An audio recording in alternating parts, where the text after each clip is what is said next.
Today we received a test inquiry from our customer.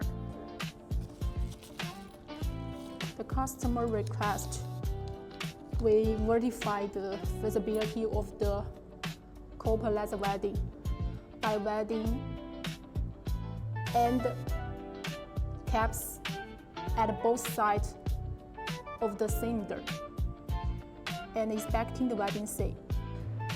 Copper is a highly reflective material. After our engineers made adjustments to the process platform for highly reflective materials, we conducted this welding test. At the same time, we used a helium mass spectrometer to test the leak rate of the sample, and the test results were far higher than the customer's requirements. Okay, now the test is finished.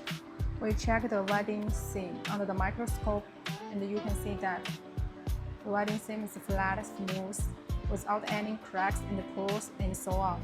So which is proof that the red copper material provided by our customer can be previously laser welded. Okay, this is the whole test process.